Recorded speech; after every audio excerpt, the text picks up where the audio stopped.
vídeo falando, né, sobre a dificuldade da mãe atípica, e aí mostrando, nesse dia eu estava mal, eu estava passando muito mal fisicamente, muita dor de cabeça, e o meu filho pulando em cima de mim, gritando, e eu fiz um vídeo e postei lá. Aí, de repente, meu filho passou-se uns dias, precisou ser internado devido à asma, e vieram pessoas falar pra mim, nossa, mas naquele dia você falou isso dele. Então é uma situação muito complicada, doutor. Criticando? E criticando, porque As pessoas são cruéis, né? você não é. pode Mas- falar que está cansado. Mas o problema é isso, a gente aprender também a não absorver, principalmente a gente que tem rede. Se a gente absorver tudo que é falado de crítica, Sim. que é só Não crítica, tem crítica, noção. não tem acolhimento, né? Não Exatamente, sabe a não nossa tem. realidade. Então, assim, eu aprendi a não absorver mais isso. Demorou, mas eu também aprendi a não Sim. absorver mais. E quem está ali no ramo familiar, que está ali, que também, às vezes, muitas vezes, né, a gente sabe que família, às vezes, também não entende a nossa situação. Vamos falar bem a real.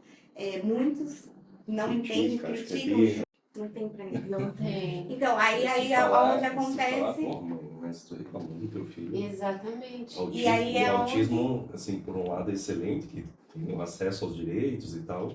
Então tem uma coisa bonita nisso, né? Isso é mais não. teoria, na Eu prática... digo, mas é porque é algo que chamou a atenção das doenças mentais na infância, sim. para se buscar, pelo menos está indo atrás, né? Uhum. Que antigamente nem isso tinha, então... Verdade. Eu sempre falo, né, lá no hospital, quando interna um autista, todo mundo adora, tem todo Hoje um tem mais acolhimento, isso, né? que antes nem tinha. Então, verdade. então, né, a mãe falar, meu, não todo mundo conta, o teu filho é autista. Né? Ó, que mãe ruim, tu é. Esse é um Não. tabu que precisa ser E nada. quebrado. Mas muitas mães também acabam, Não conseguindo. para muitos detalhes assim, né, é o receio da mãe, a mãe com ela mesma, né, Uhum. de achar que, pô, o que vão pensar a meu respeito. Exatamente, ela começa a se culpar, né? Sim, ele se cobra demais. E Isso aconteceu comigo recentemente, desculpa te interromper, que falando, veio um gatilho aqui. tá ali no dia a dia vivendo, de fato, né? Uhum. Então, assim, às vezes até a minha mãe mesmo, já aconteceu algumas situações, filha, mas nem tudo é cabelo, mãe. São gatilhos, né? Então, assim, é difícil. Só quem tá ali vivendo, não adianta. Exatamente. Só quem calça os nossos sapatos. A realidade é essa. É verdade. Eu não sei o nível de tem epilepsia, o filho de vocês. Sim, o O meu meu não. não, a minha não. Um fator, só para um exemplo, que eu vou dar de uma paciente que eu tratei por acaso, tratando epilepsia cronicamente, sem resultado nenhum, um resultado pobre, assim, já com a indicação de implantar um chip para controle da crise, né? E aí o que acontece? Que também, hoje eu já conheço muito dos casos, assim, a criança tem o que a mãe vai estar passando. Isso eu já tenho, isso que eu expliquei aqui, já faz uns 8 anos que eu fui tendo que investigar. Hoje eu já tenho claro para mim, assim, né?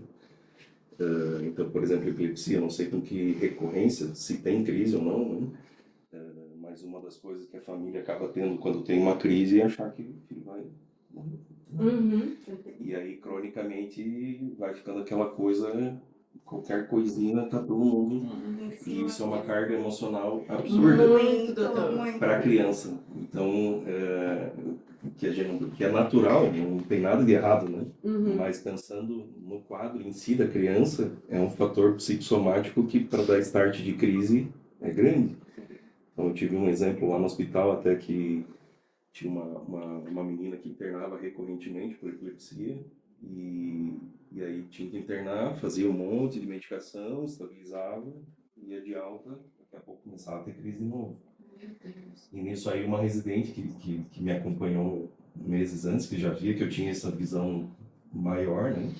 Ela me chamou, me pediu para eu avaliar sem a solicitação do neuro, né? Para eu avaliar, para eu entender a situação, porque não tinha, né? Pô, no hospital estabilizava, fora em seguida já desregulava, né? Aí fui avaliar a mãe. Boa. O meu filho, ele tem epilepsia e eu não tinha noção que isso seria um gatilho para... Então, é porque acaba sendo uns cuidados crônicos e que você fica, né? Meu Deus. E aí a residente lá me chamou e eu fui primeiro a mãe, né? Nem que na parte da criança é o tratamento neurológico ali, pelo menos era só epilepsia a princípio, né? Uhum. E a mãe pilhada, né? Era justamente essa questão. Saiu do hospital, não tem ninguém me ajudando a cuidar da minha filha, eu não sei o que, e pode. Prazer, vi o nome de todos. Kátia, né? É Suca mesmo? Meu nome é Suelen, mas todo mundo me conhece como Suca, que é meu apelido. Dr. Felipe Becker, Apolo. Basicamente, Apolo é o nosso filho. Ah, tá, o seu. Miguel e E Márcio. Márcia. Márcio. Eu tô aqui, na verdade, para conhecer mais, né, sobre o TEA. Eu falo muito sobre a prematuridade, né? Você citou até. E fui estudar, fui atrás, porque quando a Sofia nasceu prematura, eu não entendi o que era prematuridade de fato. Se existem as causas que trariam para parto prematuro ou até causas que são evitáveis. E aí também percebi, eu tinha até um medo da Sofia ter uma sequela grave, porque a Sofia nasceu com 1 quilo. Né? A Sofia ela teve vários problemas na UTI, trombose no coração, anemia, infecção hospitalar, trombose no pescoço. Ela tinha um cisto no cérebro que ela nasceu entubada, né? Ela nasceu sem respirar. Obviamente porque foi o dia do casamento, não sei se vocês sabem, eu ia casar, a Jéssica teve eclâmpsia, né? Na porta do casamento eu já tinha sido bombeiro, Nossa, então eu já socorri muitas parturientes, né? Muitas grávidas, a gente já fez parto, fez não, né? Auxiliou o parto, assistiu alguns partos, então eu sabia que pressão alta era um sinal, um sintoma de gravidade para uma parturiente, né? Uma mulher grávida. E por ter sido bombeiro, então já tinha mais ou menos o que fazer naquele momento, né? A gente aferiu a pressão dela, a Jéssica era enfermeira, e tinha médicos também no casamento, ou socorristas, a gente socorreu ela para o primeiro hospital. Foi até um erro, né? Mas fazer o quê? No dia do casamento ela passou mal, né? Eu fui para o hospital, para o São Camilo, e na minha cabeça, como ela já tinha passado mal no dia do casamento de manhã, eu achava que ali já tinha todos os parâmetros, né? Então a gente só ia chegar e ia saber o que era naquele momento. E jamais passou pela minha cabeça que era uma eclâmpsia, uma síndrome de Rep e tudo mais. Quando a gente chegou no Hospital São Camilo, não tinha obstetra de plantão, não tinha nenhum médico, eles ficaram realmente perdidos, né? Não tinha visto nenhuma situação daquela. E aí a médica do grau, que tem o grau, doutor, o senhor é do Sul, né? sou de Joinville. Joinville, aqui tem o grau, né? O sistema que é linkado com o Corpo de Bombeiros, SAMU e a rede de hospitais, eu não sei como é que é. E ali o médico regulador falou, meu, só tem manda aqui e manda aqui Promatri. Manda aqui tá cheio, tem que ser o Promatri, né? Eu acabei decidindo o Promatri porque eu tinha na minha memória que era um hospital bom.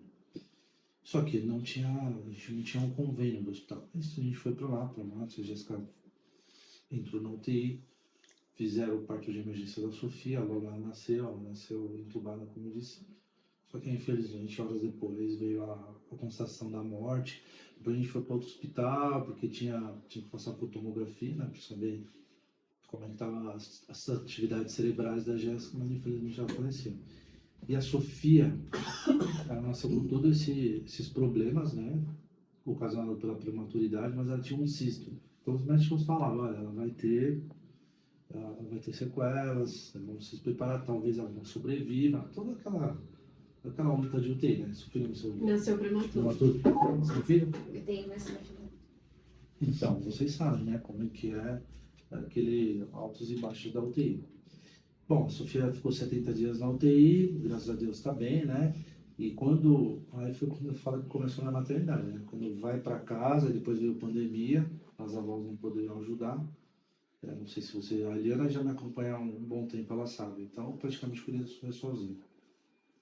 E aí comecei, voltando, né, lá no início da conversa, a estudar, a tentar entender. Eu me tornei voluntário de uma ONG lá do sul, do Rio Grande do Sul, de Porto Alegre, a sede, a ONG Prematuridade, não sei se vocês conhecem, mas é uma ONG que faz um trabalho sensacional a nível Brasil e principalmente sobre os direitos, né, da mãe, né?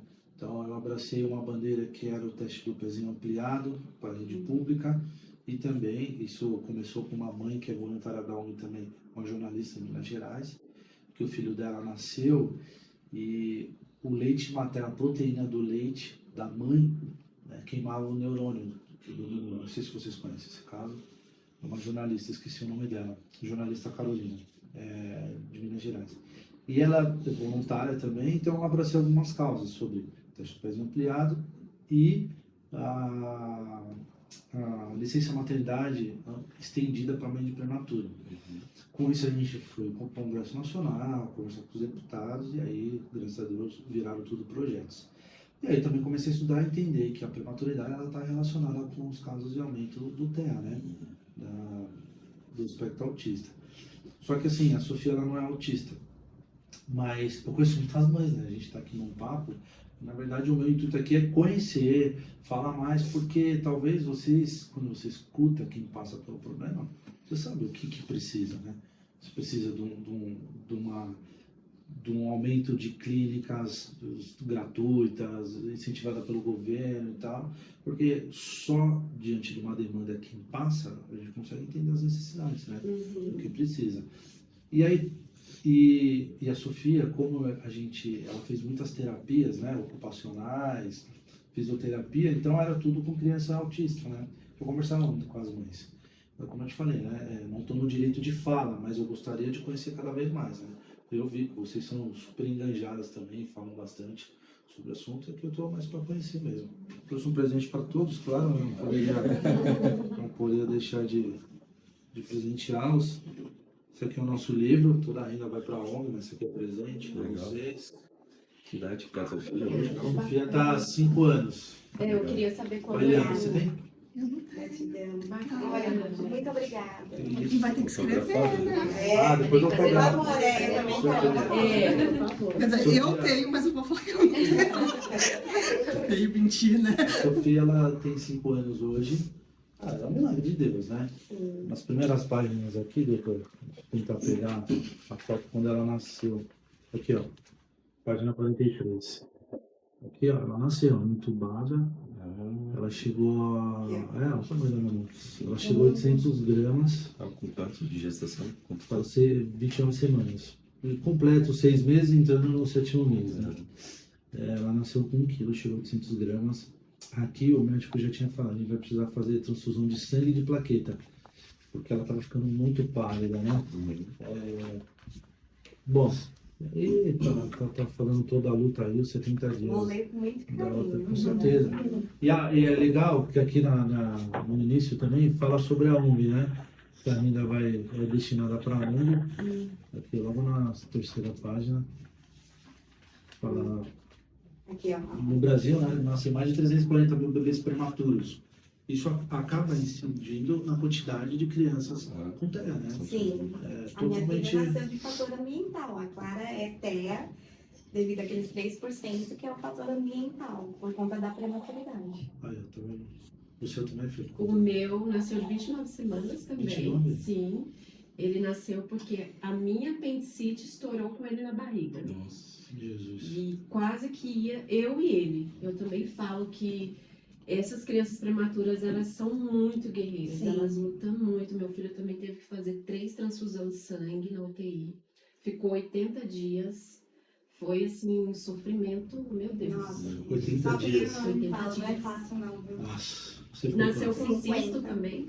Também? Também, cisto. 50 dias também, a minha. Má formação no coração. Foi um período bem difícil. Gente, a maternidade na UTI também não é fácil, Não, não. não é. São dias assim que você tá uma montanha russa. Você chega lá, a primeira coisa que vocês vão ver é como, o que já tem, né, prescrito lá, né? Como que tá, se ela ganhou alguns mlzinhos, né, de Sim. peso. É aquela loucura, né? Comemorar aquelas pequenas Ah, conquistas. né? Nossa, aí você fala, ai, Exatamente. graças a Deus. Aí chega Faz no um outro dia, stories aqui, né? tá meio ruim. Aí no outro dia tá melhor. Comentando até sobre o equilíprio que a gente estava falando antes, então você imagina esse início que vocês vivenciaram, Sim. né? Que a carga que já tem Sim, da possível perda, da possível, né? Eu estava comentando com elas algo que a gente não se dá conta, né? Mas tudo que a gente vai vivenciando desde o início, né? Sim. Vai impactando e marcando, só que os pais estão cuidando do filho, né? E a gente não tem a percepção de onde isso está impactando. Então, no caso dela, que o filho eventualmente ainda pode, né, tem crises convulsivas, vem a percepção de perda, que lá atrás já tem uma ferida grande, né? No sentido, no início de vida, Uhum. Sim. já vivenciou quase, né? Então tá tudo junto, né? Não é só essa crise agora. Vocês têm um lastro de tudo que já vivenciaram. Eu lembro de um período que ele estava lá na UTI, né? E teve o horário da visita, né? Que tem os horários da visita para entrar na UTI, tem que se lavar, Sim. Então você já entra. E aí eu entrei, lavei minhas mãos. Quantos anos ele tem né? hoje? Oi? 6. 6. Entrei, Já é lavei tipo minhas uma mãos. pré-pandemia, né? É. Quando eu entrei na sala, aquela intercorrência absurda, todos os médicos em cima na incubadora, a tela que fica do ladinho da incubadora deles apagaram, assim, nossa, meu Deus, ali pra mim eu falei, perdi meu filho. Já saí de lá chorando, mas graças a Deus não, ele tá aí, tá com 6 anos e é meu guerreiro. Muitas histórias. Muitas Por histórias. favor. São muitas histórias assim, Ao mesmo tempo, é uma inspiradoras, força né? que isso aí... Que É que a gente já a criança- aprende a ter um equilíbrio ali mental, Mas a criança pressão. também, né, vai vivenciando, a gente não se dá conta, mas vai vindo com uma força... Vou fazer uma pergunta para vocês. Eu acho que até, doutora, você milita nisso? Você é advogada, né? Sim, sou advogada. Você milita nessa área, assim, Nessa área de fazer. para as mulheres, né? Na verdade, como eu venho trabalhando com empreendedorismo feminino, e aí dentro do grupo de empreendedorismo feminino eu percebi muitas mães como esse precisando, Atípicas, né? atípicas e precisando de um apoio, porque para uma carreira, não podem trabalhar, enfim, Sim, não tem sim. apoio, incentivos financeiros, não tem rede de apoio. Então, aí a gente faz um trabalho de tentar trazer, tirar um pouquinho, porque ela tem aquela culpa. Se eu deixar o meu filho 1 minuto para ir numa terapia, 1 hora para ir numa terapia, para fazer uma unha, para fazer um cabelo, quem vai ficar com o meu filho? Ou então eu estou saindo uma mãe relapsa. Então hoje o trabalho meu na advocacia é justamente trazer essa mãe para que ela participe do grupo de empreendedorismo feminino. A gente faz oficinas, busca aí os direitos, às vezes algumas ações judiciais por algumas recusas ou incentivos do Estado no financeiro, para que essas mães consigam ter aí como você mesmo disse, terapias são muito caras, às vezes não tem acesso a um tratamento mais específico. Então esse meu trabalho hoje na advocacia é voltado para a mãe no sentido de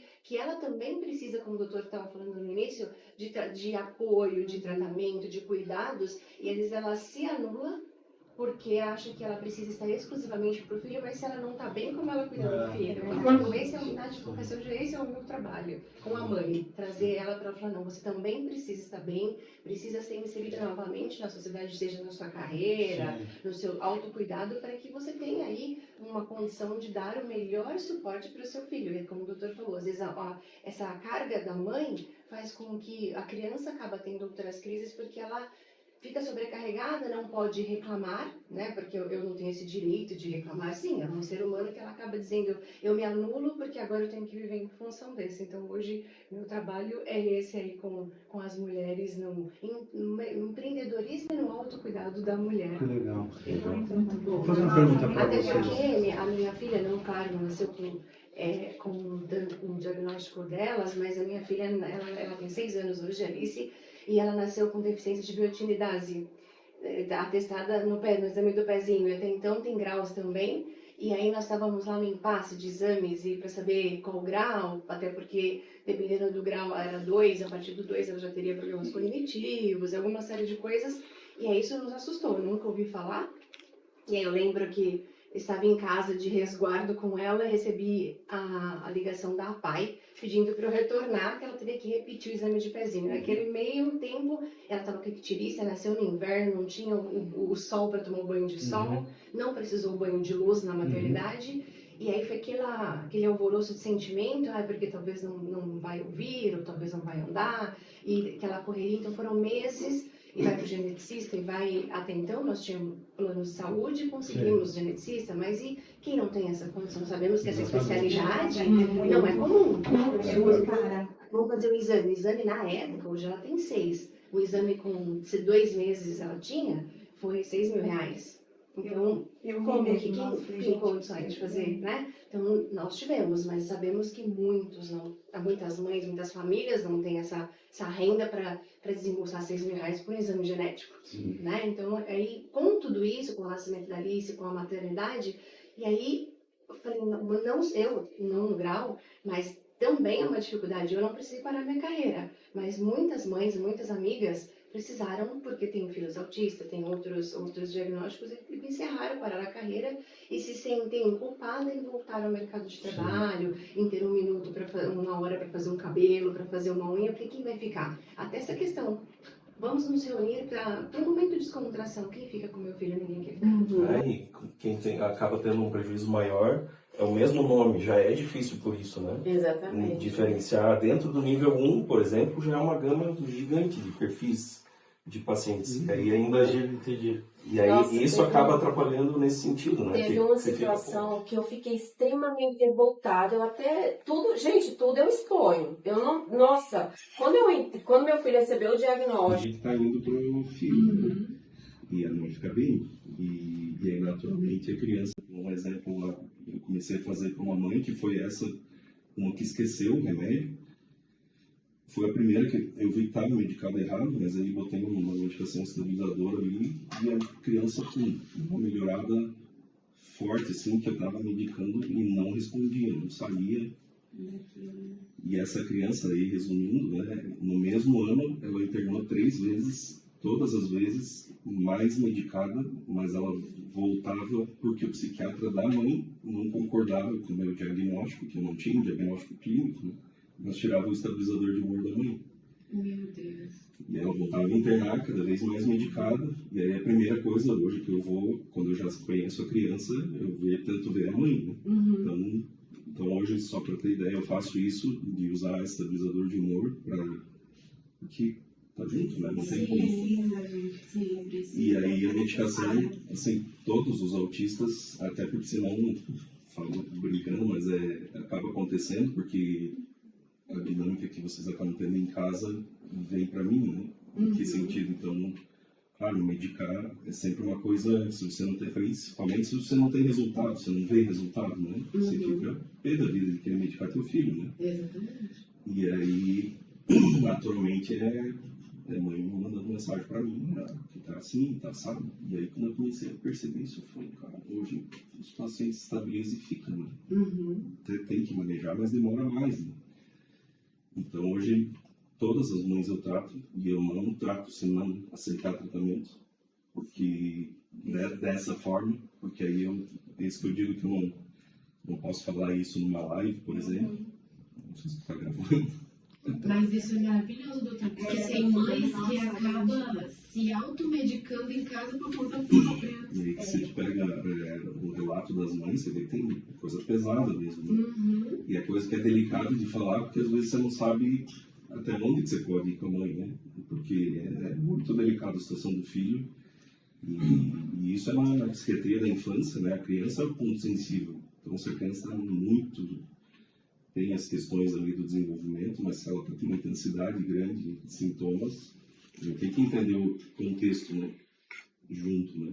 E em vários casos eu tenho que o pai também tem que pegar. Tem paciente que o pai avaliando sempre a questão temperamental. Claro que a criança, depende das características da criança. Se a criança é mais sensorial, mais sensível, né? Eu tenho pais que têm um traço do espectro, né? E ele tem uma rigidez e um funcionamento irritadiço, temperamental, que só de entrar em casa as crianças agitam um monte. Sim. E aí, hoje eu tenho mães lá que sabem explicar isso super bem, porque eu já fui, falo para elas, vocês me ensinaram pra caramba, porque eu tive que ter a confiança delas para ir fazendo, né? E com o tempo eu tentei, não, vamos tentar tirar, de repente, né? Porque às vezes é só na hora de tirar a crise que eu preciso, e em geral, com o tempo a gente usa menos do que no início, mas não dá para tirar, porque volta a desestabilizar de novo, né? E tem pais que eu lembro de um pai que o cara leva tudo que é médico, só fica testando remédio, meu filho, que não serve pra nada. Né? Eu falei pra ele, cara, se tu fizer o que eu faço, o que eu disser pra fazer, 100%, porque o tratamento não é só do teu filho, tu vai ter que fazer também. Que era um guri que internou porque o meu tinha dado medicação para TDAH, era totalmente contraindicado, um guri autista nível 3.